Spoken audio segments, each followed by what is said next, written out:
Okay, so today I have the distinct pleasure of speaking with a sister lighting up the opera stage, soprano Angela Brown. How are you doing today? I am fine. Thank you for having me. Thank you so much for speaking with us. We really appreciate it. Before I get into your voice and your opera, from a sister's point of view. Sisters, girl, sisters. You got to lean back on it now. Come on. Okay, sisters. I got it. There you go. How exactly did a sister gravitate towards opera? Because, it's not exactly a genre that a lot of women of color, of any color actually, tend to gravitate towards. I always say the opera chose me. I didn't choose it. I've always sung. I started out singing in my grandfather's Baptist church, and as I got older, I began to do a lot of musical theater and other genres of music, but classical music was the last thing that I picked up. Okay. And when I went to Oakwood University in Huntsville, Alabama, my teacher there said, you could do this for a living, And so as I began to learn the technique, I took to it like a duck to water. It was nothing. It was very easy for me. The challenges have been as I've gotten older and I get more and more used to my technique, not staying in something that I was used to, but growing with it. So, and that's the challenge of every singer out here, is to grow with their instrument and not just rely on what was easy in the beginning, but to always keep, cultivating and making it better. So I always say opera chose me. I didn't choose it because I sang so many other genres and it was the last thing and people wanted to pay me. Okay. Yeah. I got a check, girl. You need to cash that check. I got that. My parents are CNN junkies, so I often get stuck in their web. So I do recall seeing a segment with Tony Harris, What Matters, and you were on there, and I was just wondering if you can elaborate a little bit for our readers. Well, basically, I did a segment with Tony Harris about opera from a sister's point of view. And it's a show that basically demystifies opera for audiences that normally wouldn't go. When I first started doing the show, my first idea was that I wanted to bring it more to my people of color, because when I was out on the stages, opera stages of the world, not just in America, but of the world, they were mainly monochromatic, shall we say. There was a bunch of white folks looking at me. And I was like, where are the people of color? Because when I was younger, I know that I had the opportunity to go to a lot of symphony concerts and ballets and operas and things like that.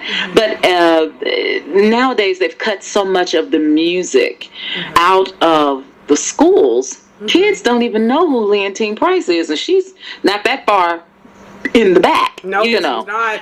And so I wanted to start the show to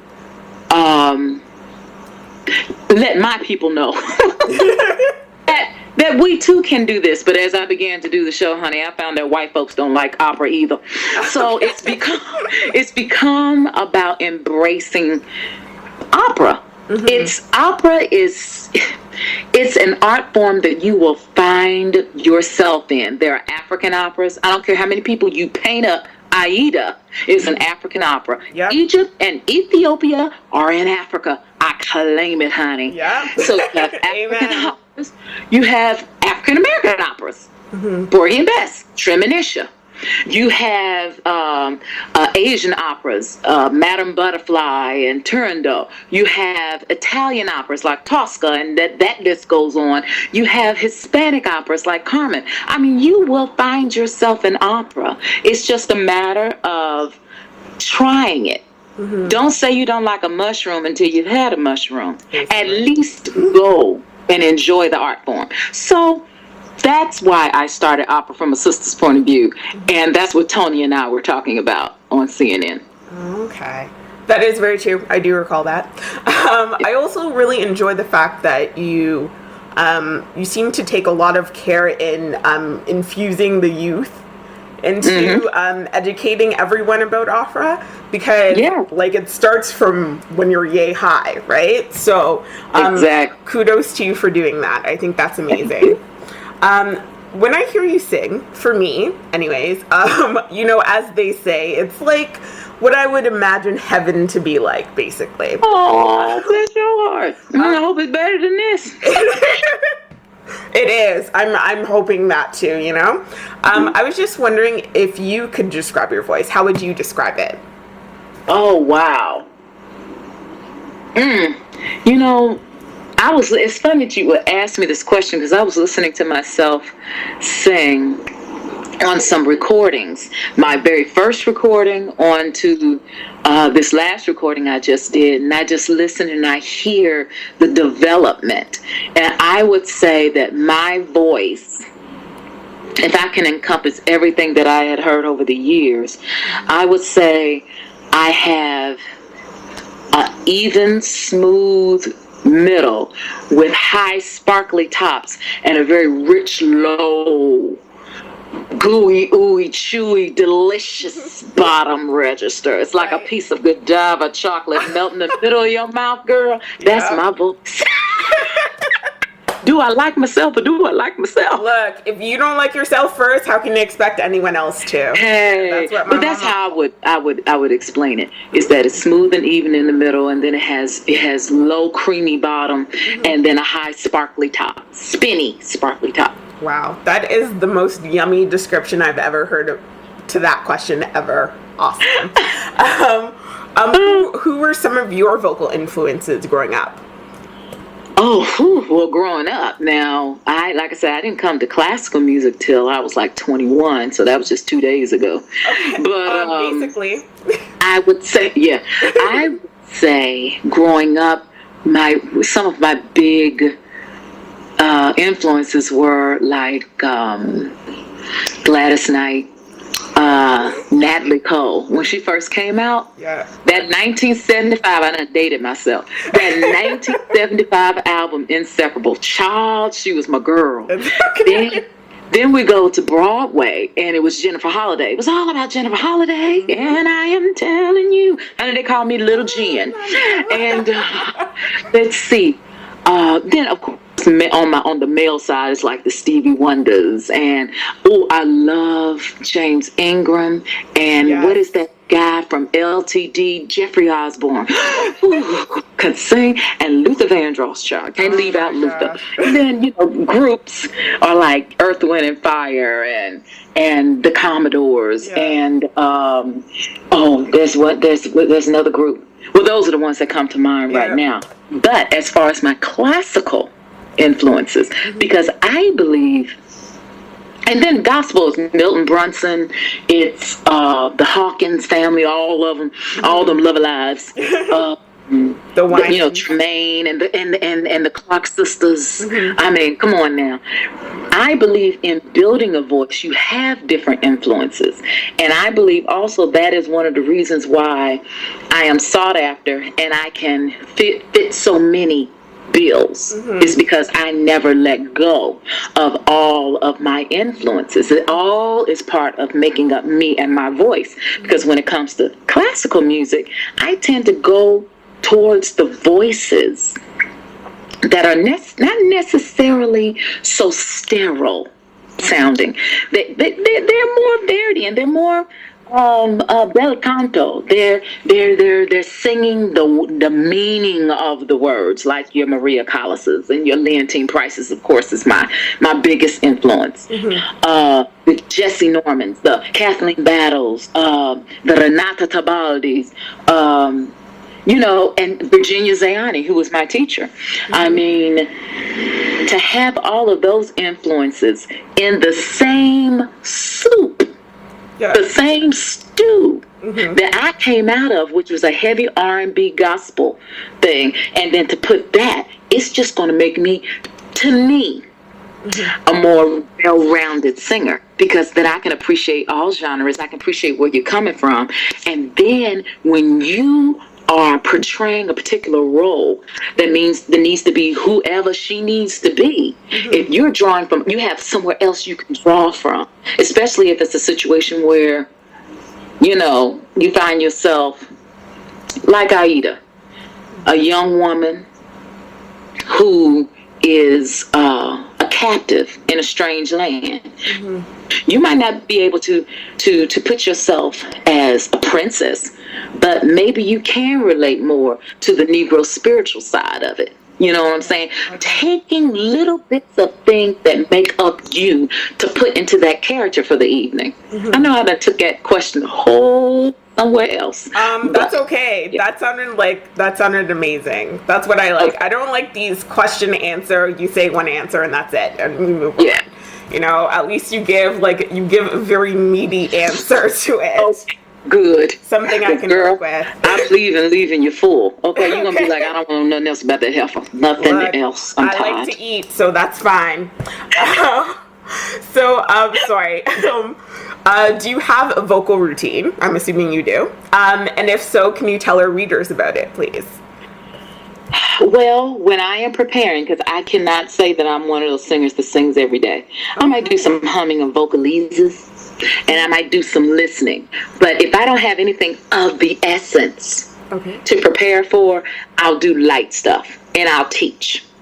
But when I'm getting ready to prepare for something, like I'm getting ready to come into Calgary and do Tosca. I'm looking at the score, I'm looking at videos, I'm going over the music with my coach or with an accompanist, just making sure I have everything, that the Italian is clean.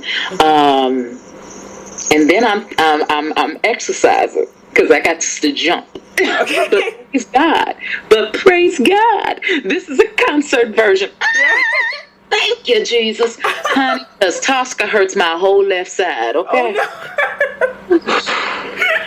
And she ain't no joke. She ain't no joke, but I love her. She's like my favorite heroine because she is so intricate.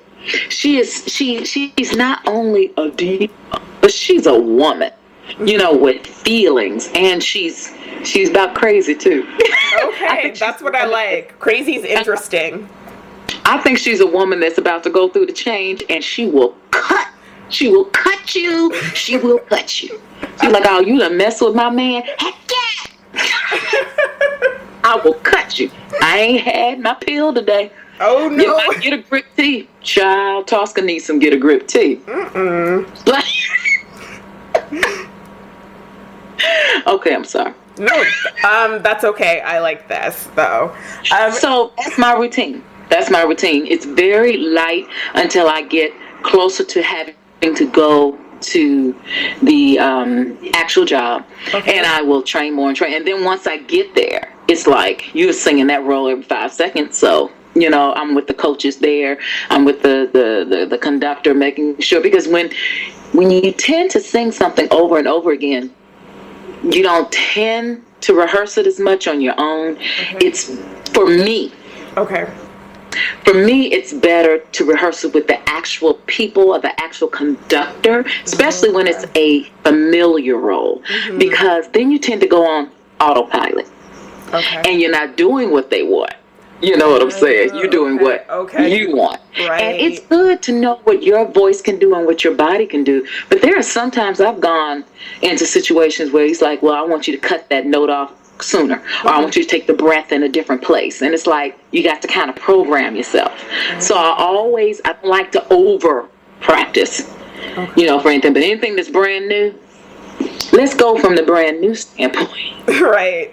Okay. That is a process, and it normally for a new role, it can take anywhere from, you go through the first 3 months just adjusting to the role in your voice.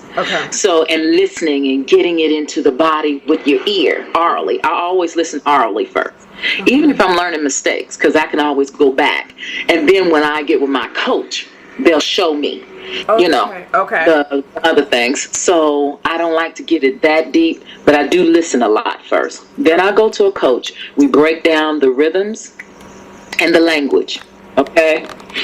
then after you just can sit there and sing it through from the paper and not stumble over the words, then it's just the repetitive singing of it till you memorize it. Okay. Because for me, when I start sleeping it, when I can't go to sleep without hearing it, then I've memorized it. I'm ready to go. Okay. Speaking of the different languages, because you perform in various languages, I'm just curious if you speak any of those languages. Well, I get around with a good first-person Italian. Okay. I married a French man, and he speaks fluent French, and he's basically fluent in English and in Italian. So I'm not fluent in French, nowhere near it, but I can get around. Okay. I am learning. I have always been one of those people. If I didn't learn it, I was fixed at 6, okay, as they say. Okay. I'm like, Lord, I'm old. It takes a minute. So I don't speak anything fluently but American. It ain't even English, honey. It's American. I know that. Speaking as a Canadian, I know. It's different. Just like Canadians are different, too. You don't speak French? In Montreal? Oui, je parle français très bien. Okay. Yeah. Oh. Okay. Well, my mom, D'accord, I like this. Oh, my mom made me take French immersion when I was a kid, and then through high school, university, blah blah blah. So that's why I speak it. But other than that, it's funny because my parents don't speak it. My parents are from West Africa. They don't speak French, but they made me learn it. But whatever. Yeah. Yeah, and that's a good thing. But because I have my friends here today, totally off the record. Yeah. Angela, it's been 2 years because I've been married for 2 years, and you don't speak fluent French. It's a shame. I was like, girl, it's been longer than 2 years, and I'm gonna do what I want to do when I want to do it. I'm grown, okay? Right? Get out of my face. She's about to see the black girl come out. She's about to get the black girl. She's getting on my nerves. So anyway. Okay. But it's true, though. I know. Sometimes people get too much, and they need to be put in their place. It's fine. There's nothing wrong with that. I'm glad you feel me, Nana. I do. Is your real name Nana? I do. I get that all the time. It is Nana. That is my name. It is. Oh, sorry. Go on. No, because it's funny, because my husband's name is Blaze, and that's the first thing I said to him. I said, now, did your mama name you Blaze, or are you calling yourself Blaze because you hot? Right? Like, no. My name is Blaze. I was like, oh, calm down. You don't get my American humor. I was trying to be all sexy and everything. Right, you just right. Look, I caught that. No. I caught that. Why do you have to get all like that? But I thought you were just being funny. No, it is my real name. Actually, my middle name is Amma, and it's because I was born on Saturday. In my culture, they name their children on the day they were born. So actually, my name is Nana Amma, because Amma, I was born on Saturday. That's what you name girls who are born on Saturday. Oh, that's beautiful, yeah. Nana Amma. Yeah. Oh, it's like music. Nana Amma. Oh my gosh. Okay. To be honest with you, I'm totally dying right now because Angela Brown is totally gushing over my name. Anyways, I'll just it's beautiful. Yeah, I'm dying. Anyways, so you were talking about, because you're known for being great female heroines, and I was just curious, for my own little pleasure, not about this magazine, but I'm just curious what your what your description of a female heroine is, and why it's so important to you to portray those characters. Well, the first thing that I always look for in any role that I portray is the light. I have to see light in that character. Even if she's a dastardly, nasty, mean, vulgar, slutty character. Yeah. There's a reason that she became the way she is. And throughout the opera, you should be able to see how she, either some backstory, or it tells it going into the story why she is the way she is. you at least deduce it. So I always look for the light first.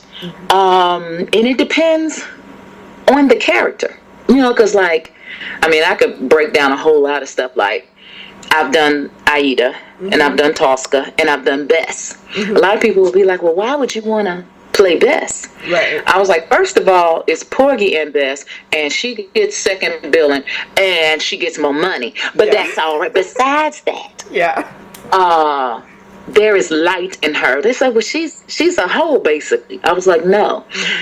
Bess is more than just a hoe. I was like, she is a woman that is broken, and I imagine Bess and Serena being friends long ago. Serena went the church way because things she couldn't hold good enough. Maybe, come on. Maybe Bess was able to turn her husband's head a little better, or something. Something happened between Bess and Serena that made them so volatile. It's just the Bess, she had it like that. She had the body, she had the whatever. And then the hard drinking and the life and going from being taken care of from this man, that man, and that, she used what she had to get over, But within the meat of the story, we find out that she does want to change, and she is in love with Porgy. And so that tells me that there is light in her. She is not just a hard, callous woman. She has a heart. And then towards the end, she's weak, though. She's fallible. She's very fallible. She ends up leaving because she thinks that what she saw as strength was taken away from her. So she didn't feel like she had any strength of her own. She still didn't have any self-worth in herself. So she ends up going off with Sporting Life, who has promised her the world. But of course, under false pretenses, because she is now, taking the happy dust and she high again. But she had tried to clean up her act, but she's just flawed. And so I have to see light. I have to make it make sense to me. I remember when I was at IU, they did this opera called The Devils of Loudun. Okay. And this was a Prokofiev opera, I believe. And he actually took brain waves from disturbed women. Okay? Okay. And he put the notes where the waves were. That's where he put the notes. So I was like, if you're disturbed, then what makes you think it ain't gonna disturb me? Right. I said, I ain't singing this mess. Oh no, you don't know what you inviting in. Right. So that was one show I opted to get the F. I was like, I'll go sing something else. I'm not singing this, It has to make sense to me, and I have to be able to find light in it. And other than that, let's go. Because I played a good high Bess. But I've also played Serena. I've played Elisabetta and Don Carlo. She's a queen. Now, she was very hard for me to play, only because, not that I'm not queenly or regal. Of course not. But how can I put this? I was portraying someone not of my culture necessarily. Right. Okay. And so then I had to strip all of my emotion. I'm very emotional. Even as I'm talking to you now. You see, I'm all this and that. Honey, Elisabetta had to be very cool and calm. There's a scene where she finds out that Eboli, her girl, her dog, had tried to mess up her relationship with her man, where she should have pimp slapped that heifer across the room, but she decided not to. I was like, ooh, that was. Ooh. When I walked up on her, I was like, it was all I could do, and then just pop you in. That was a hard role because I had to literally not put so much Angela So you have to know when to give and when to take away. You play this little tippy pause in these characters all the way through to the end, because you do end up putting yourself in, but it has to still be within the context of the character. That's interesting. And what the people are going to know about the character. Forget your backstory. I can give you backstory all day long, but still the people are going to see the arch through the evening of what that character is, you know. So. Oh, wow. That's really interesting. I find it hard to keep myself out of things all the time. That's why I get in trouble. And you should. You should. You should put it in there, but you also have to remember the character. Will the character say this? Will the character do this? Will the character act this way? Yeah. Maybe not. And so maybe you can split the middle. You know what I'm saying? So. Do the two, you know. Put a little bit, I don't know, but in terms of my writing, I have a problem with that. Like, people get mad at me all the time. They're like, no, don't put yourself in there. No one cares what you think, type thing, and I hate that. But, sorry, I digress. No, because I think about Oprah sometimes, how sometimes I'm like, how could she just be so cold? But because sometimes I think some of the questions she asks are very cold and cutting. I'm like, can't you see? Well, why is it that, were you afraid? Well, what the hell do you think? Right? Yeah. This is a burning building. I jumped out the window, bitch. I was afraid. Right? It's true. It's true. And it's like, as a reporter, you are reporting. Have you ever seen that show called Fringe? Fringe? Yes, I have seen it. Yes. Girl, I love Fringe. I'm watching it on Netflix now, me and my husband. So, you know, it's like the observers. Yes. You know, the bald-headed dude that have nothing. They're just nondescript. They're supposed to be nondescript anyway. It's a problem if they intervene. You know, because then they have to change something else. You know, when they intervene, to balance it all out. It's got to all be balanced out. So I understand how hard it is for you, darling. I don't know. I just can't. I don't know. I can't. It's hard for me, especially whenever I write things that have to do with race relations. I can't, it's hard for me to disassociate myself with it, because it's like, it makes me so impassioned, and it's like, I can't write it like I'm. If you like green, it wouldn't matter. Basically. No one cares. No one cares what I think.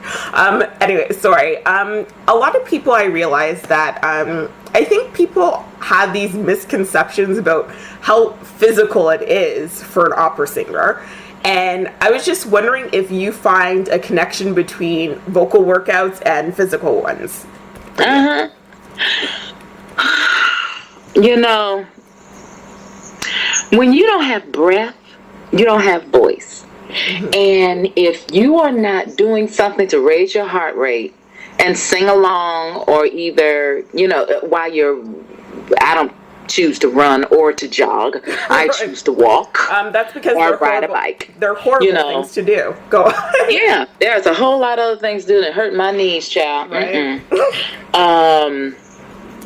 You have to keep your physical self up. And I always know when I haven't done enough, because you don't feel your breath as well. You don't feel your support as well, I should say.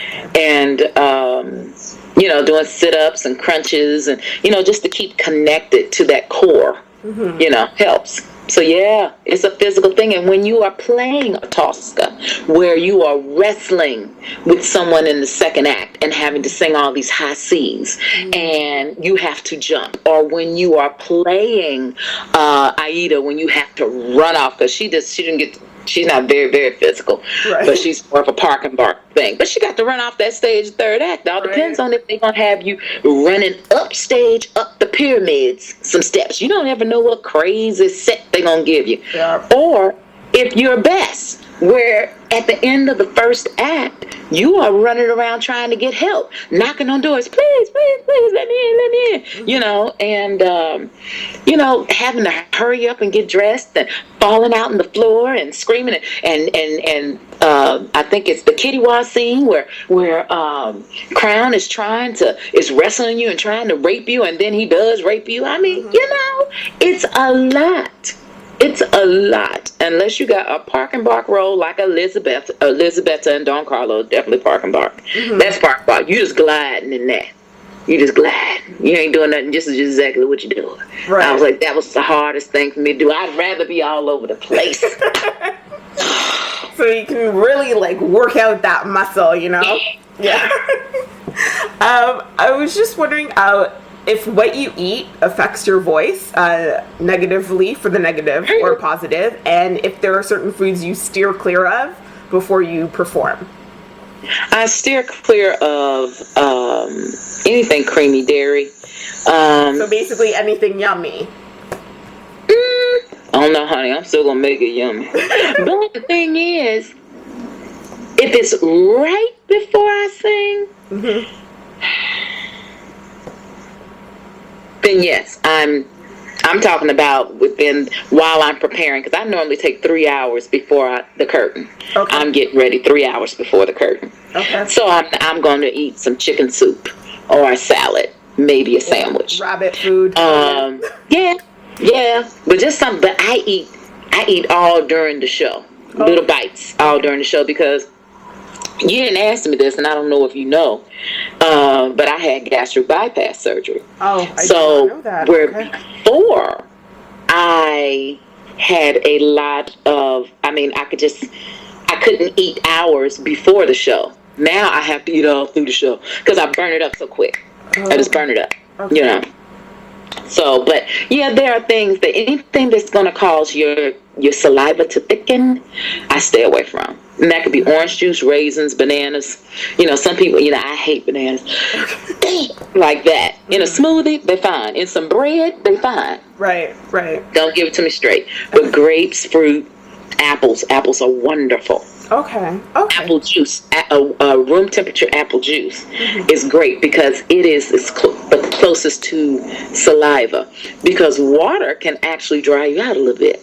That's weird to me. Oh my God, I did not know that. Okay. And, so yeah, hydrate. But during the show, hydrate with anything other than water, though. But yeah, you can. Yes, drink a lot of water, but during the show, because apple juice will also produce saliva, it helps you more because it makes you salivate.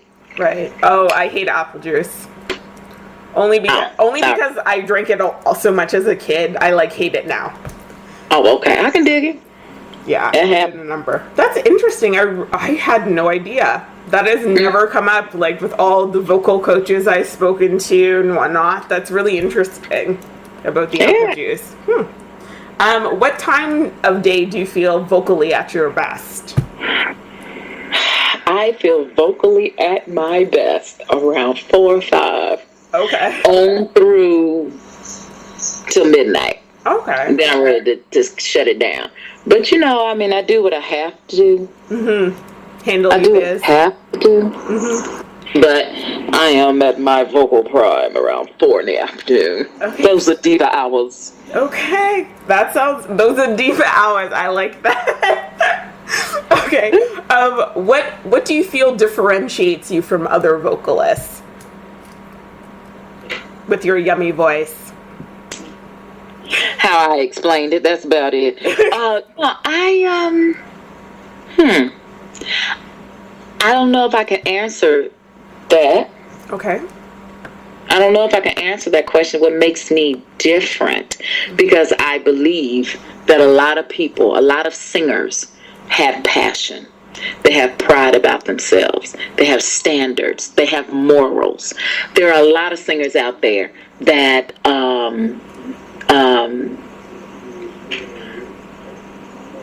live for the craft, but don't live so much for the craft that they're willing to sacrifice their souls for it.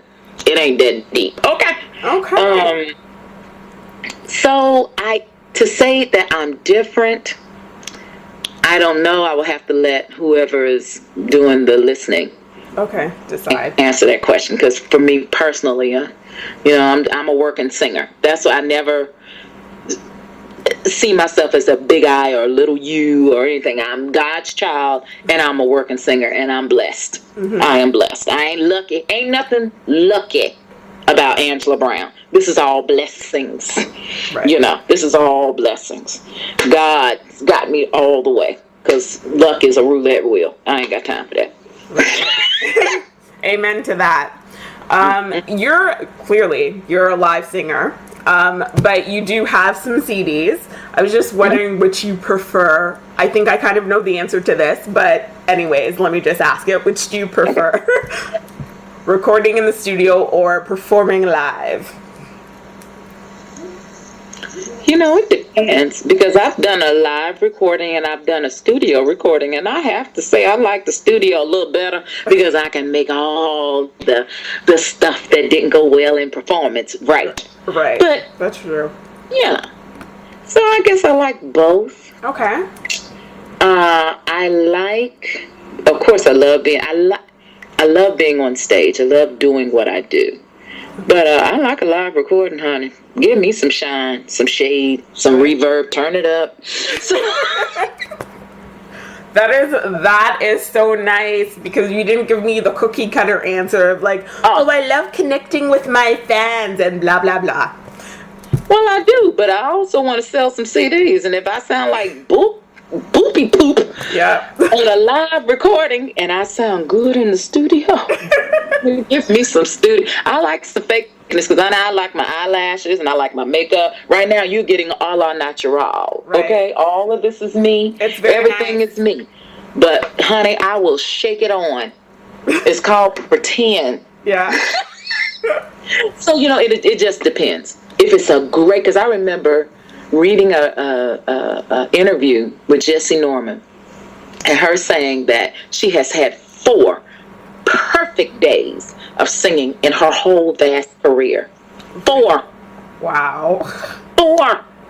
So, she says, hey, forgive yourself and keep it moving. Because more than likely, your worst day is going to be the next man's best day. Mm-hmm. So it's still going to be above board. Okay. That is very true. It's very true. That is so. In 4 good days, really, that's crazy. But 4 good days, what she thinks are good days, I'm sure. Yeah, what she thought were good days. Let's put it that way. That's not what everybody else thinks. Because there are times, Nina, girl, I'm out there and I feel like I am stepping back looking at myself. I feel like I have been taken out of the scenario and the angels are singing for me, and my soul looks back and wonders, who is that singing? Right? And you're just like, that voice is not coming from me, it's coming from up above. Not from me. Because I'm like, huh? Yeah, I've definitely had moments like that. Early on in my career, I was offered a Messiah, and I turned it down twice before I finally accepted, because they basically begged me, and this was down at FMU. Mm-hmm. And Florida State, which one is the black school? Anyway, it's in the States, in Florida. Okay. And I'm not a rejoice greatly singer. Ain't nothing joyful about me singing Messiah's Rejoice Greatly. Nothing. I can't do it. That ain't. I did not sign on to be that kind of soprano. I am a dramatic soprano, and oh no, I don't do that. Mm-hmm. Rehearsal.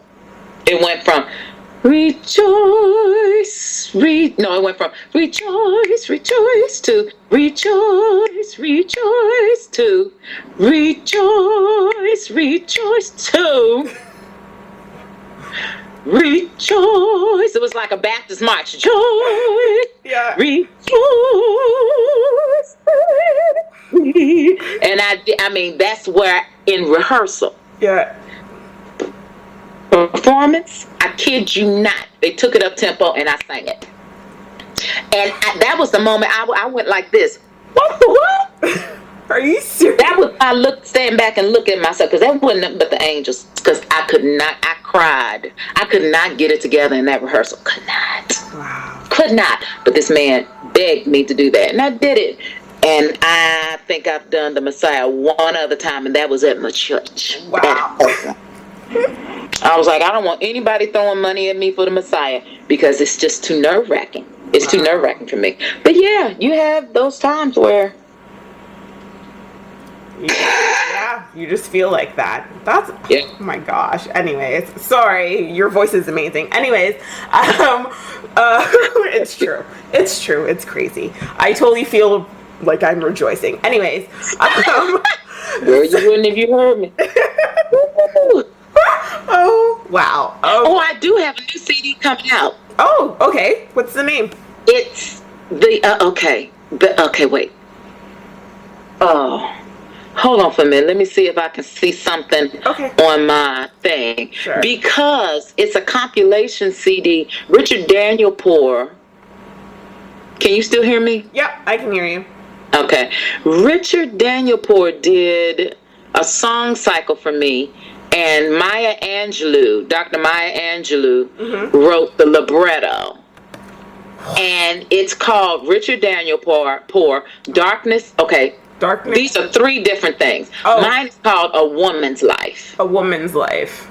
Yeah. Okay. And it'll come out on Naxos Records, Richard Daniel Poor. I don't know how they're billing this. It's with the Nashville Symphony. Okay. But there's three pieces on... No, two. How many pieces is it? Three. Three pieces. Okay. Darkness in the Ancient Valley, A Woman's Life, and Lacrime Betty. I don't know what that means. But at any rate, sadness. Okay.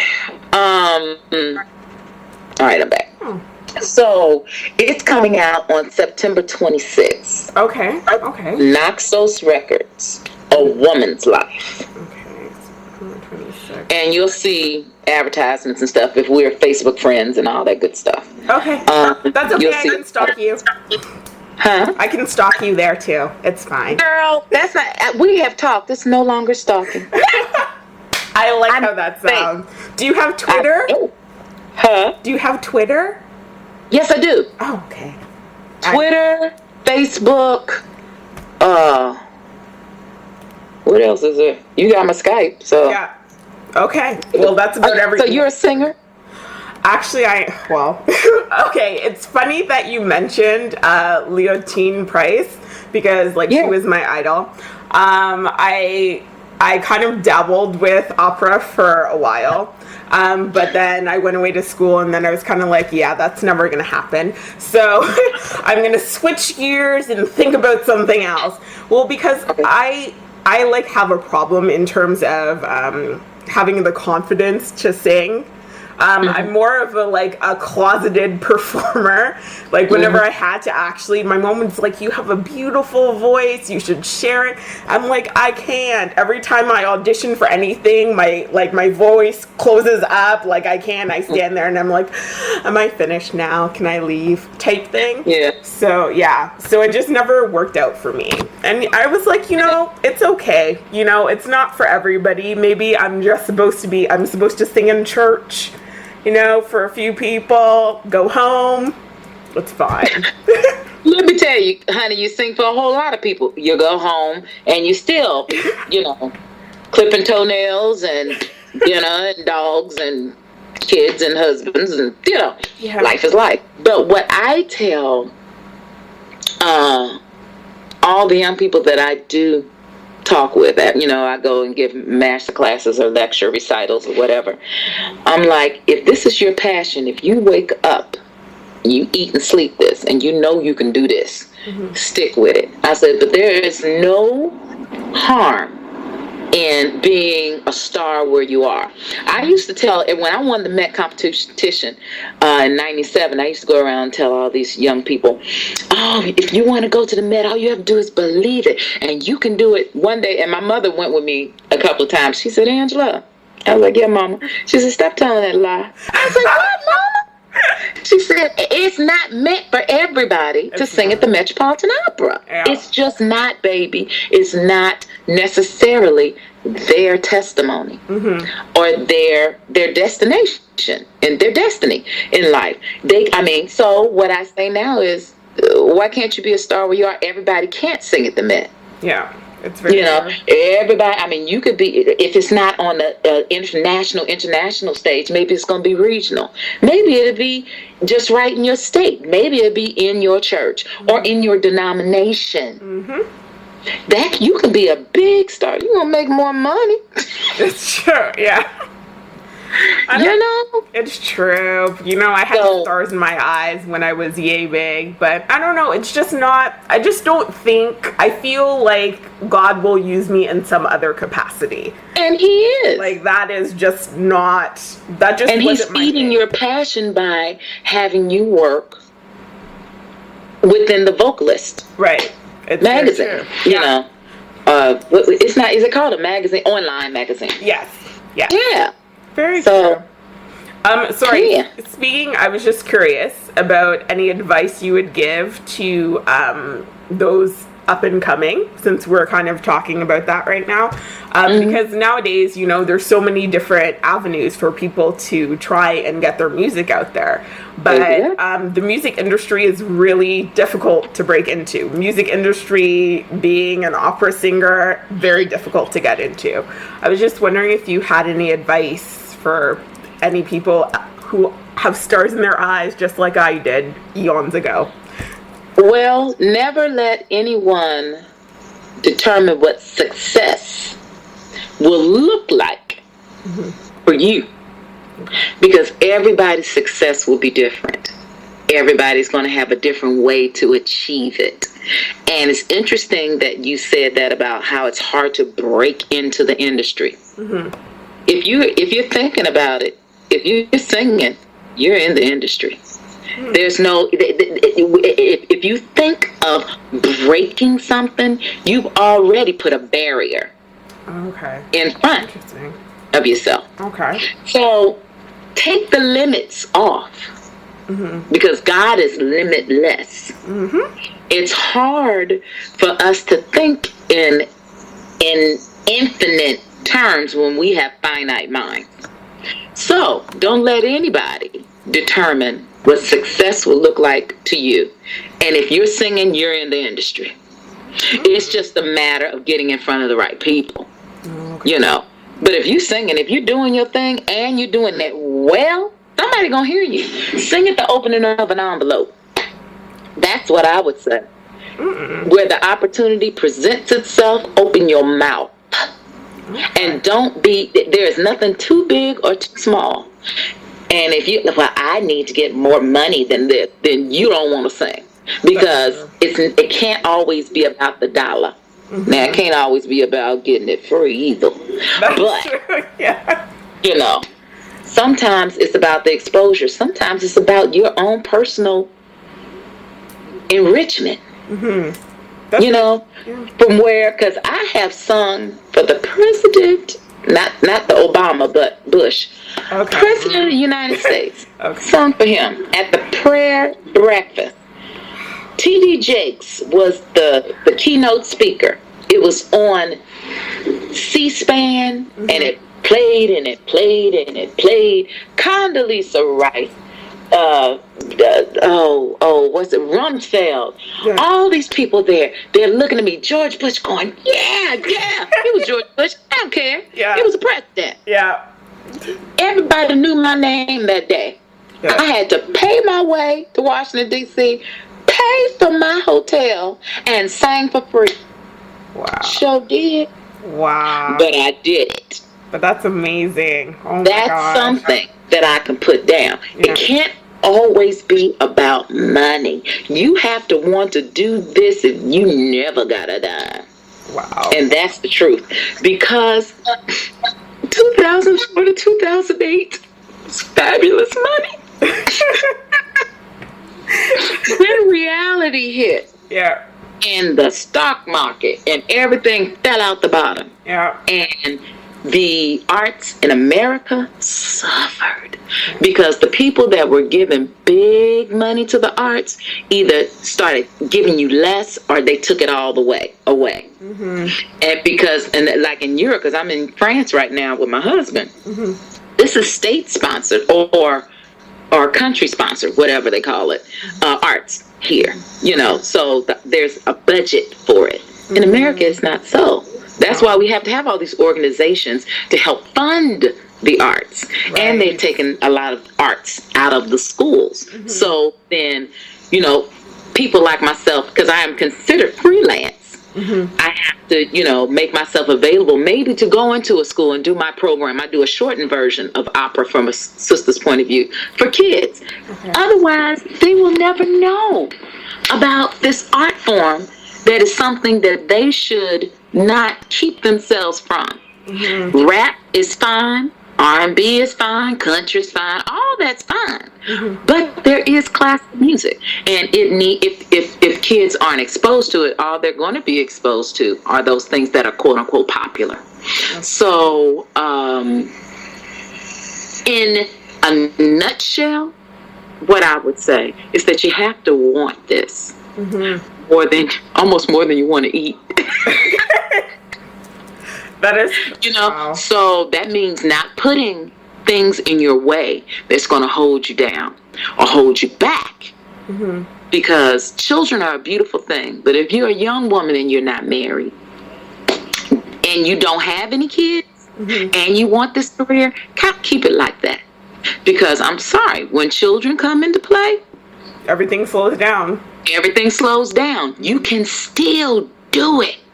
But why make it hard? Same thing with a young man. I always tell young people, when they are footloose and fancy free, stay that way until you achieve what you want in life. Okay. Because once you start putting chains on you, whether they be with the sex or drugs, alcohol, partying hard, and even making a bad name for yourself, where nobody wants to work with you, because they've heard about you and your reputation. Think about those things. I tell my 17-year-old that, Lord Jesus, please let him hear. He's hard-headed. We're all hard-headed, actually. I don't know. All of a sudden you hit 40 and you're like, okay, I get it now. I'm listening to my mom.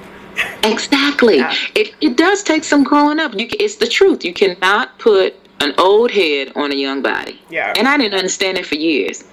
I still don't understand it. But I know now. I still don't understand it. But, sorry, I wanted to ask, what is your ultimate goal when you perform? What do you want your fans to take away from your performance? If you have an ultimate goal. Well, when I signed the contract, my ultimate goal is to get my check. I'm just going to put that in the front, okay? My ultimate goal is to get my check and pay my bills. But in getting my check and paying my bills, I have to be worthy of my check. So I want to give a good performance. I want to give a performance where they feel full. They'll be like, damn, that girl can do everything. Yeah. Because I want to always keep those doors of other opportunities. I'm a businesswoman too, and if all you hear from me all night is classical music, and it's like I said, there's nothing wrong with it. But I want to give you flavors. I have so much in me and so many roots from different genres of music. If I don't share some of everything that I am, I feel like it's a disservice. So I'm giving you some spirituals. I'm giving you a little taste of gospel.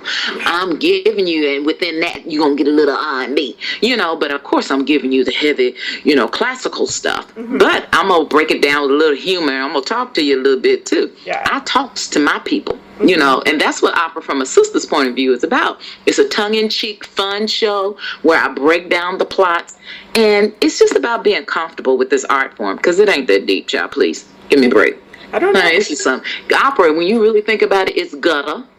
It is. You read some of these plots. These are some nasty, low down, just ugh. And they want to be all, but it's opera, and they're going to wow. And honey, folks is up there getting raped and killed and brought back to life, and witches and goblins and all kind of fairies and crap. Please, unicorns and it. Yeah. It's entertainment. It's true. It's entertainment. It's not that deep. It's not that deep.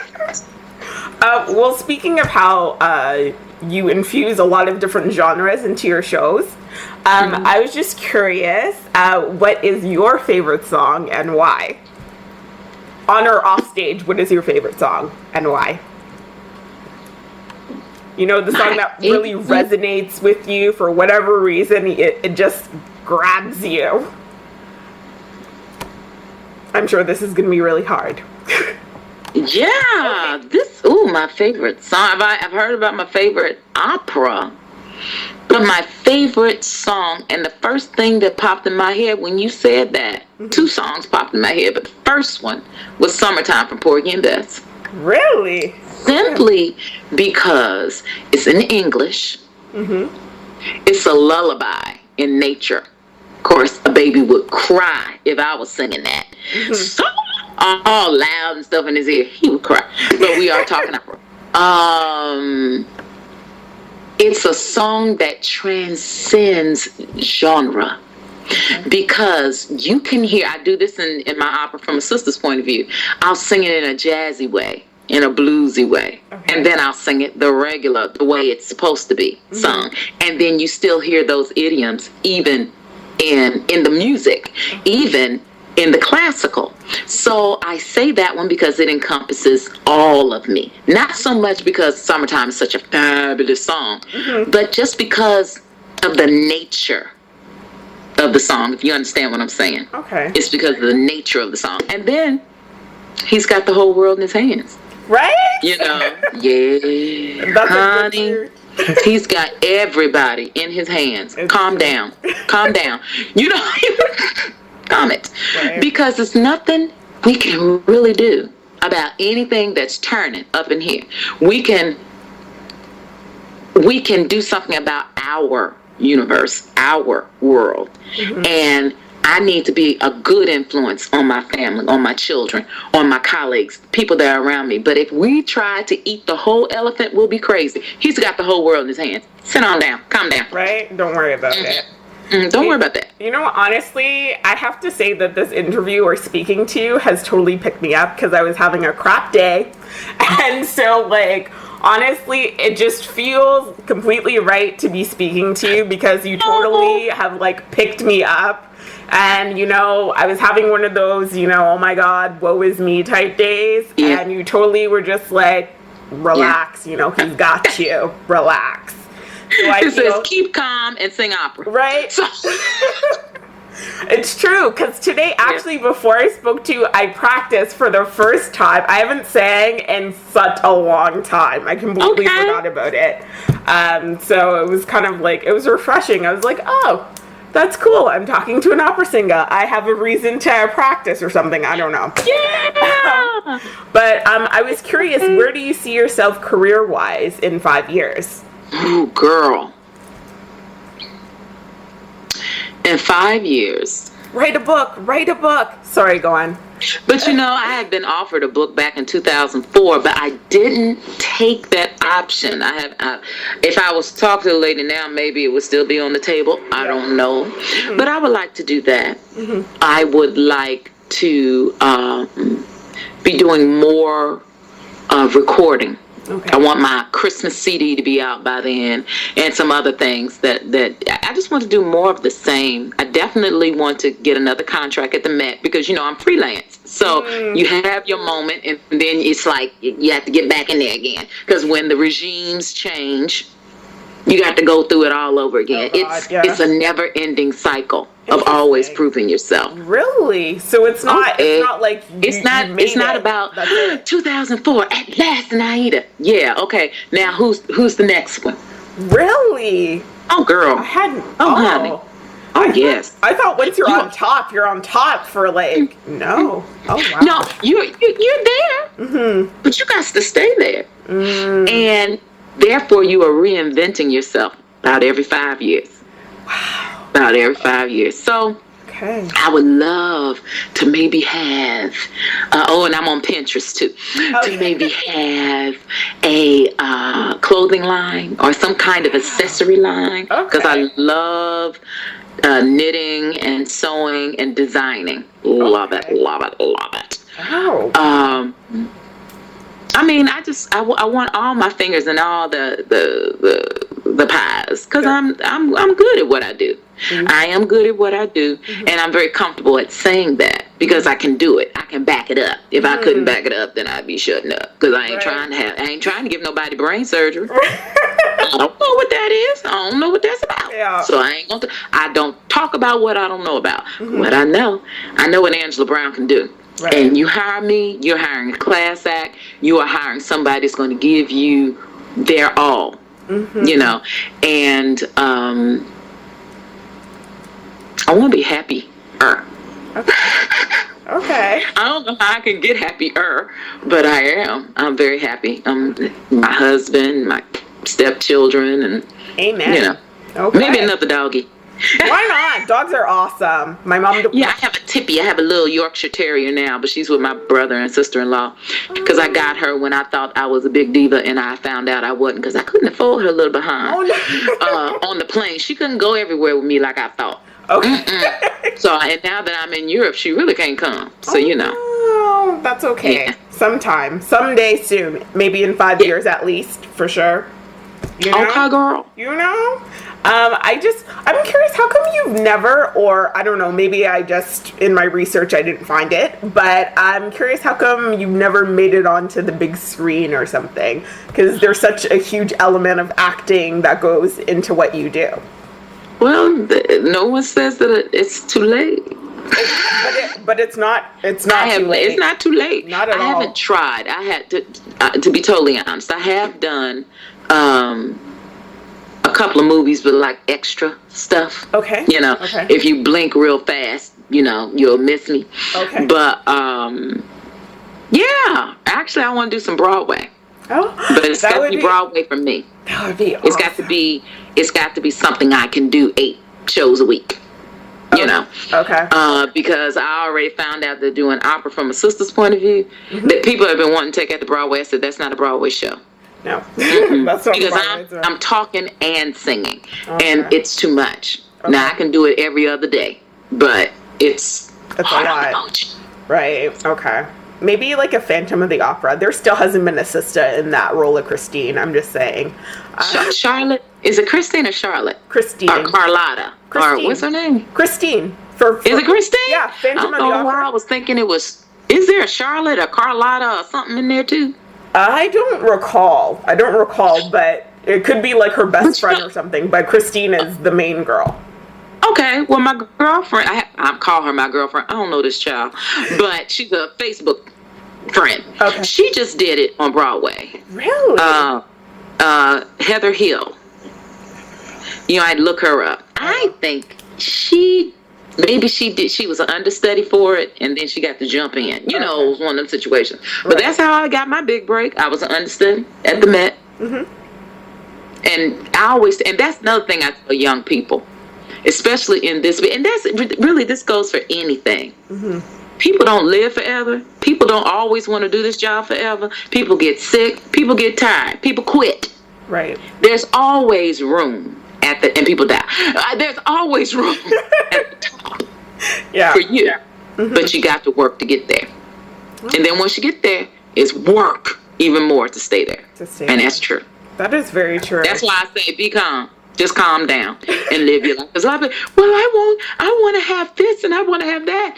I think, you know, get the career first. Yeah. You know, I mean, if you want babies, get them babies. Because I missed the boat on that. That boat is sailed.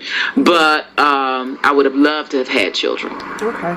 But I got me 3 precious boo-boos. But I didn't. If you did have children, you wouldn't be where you are now. It's true. That's true. Because I know me. I'm very nurturing, and I'd have been at home patting my babies, honey. And it would have been like, can you do this? Oh, no, I can't. My daughter's having a recital. I need to be there. And the thing is, it's funny that you even say that, because even now, like, the kids are big, but like my girlfriends will call up and they'll go, oh, well, let's go such and such. I said, honey, I got to cook dinner and be home when my husband gets here, because the kids won't have anybody to let them in the door. Yeah. And but you know, I have to plan it out, and because I love being home. Mm-hmm. So the Lord worked it out the way He wanted to work it out. Mm-hmm. He just did. And like I said, just be calm. I find it so and be patient. Oh my God, I'm so bad at that. Yeah. I have no patience. I feel like... Well, having no patience teaches you patience. Have you noticed that? Yeah. Because you still don't get what you want. I want it. It's true. I don't get what I want. I don't want to wait. And Jesus is like, no, too bad. And it still makes you wait, don't it? Pretty much. So therefore, you're learning patience. Oh my gosh. I'm failing. I know I am. But No, you're not. I don't know. I'm just If you still want it, then you're not failing. If you still want it, then you're not failing.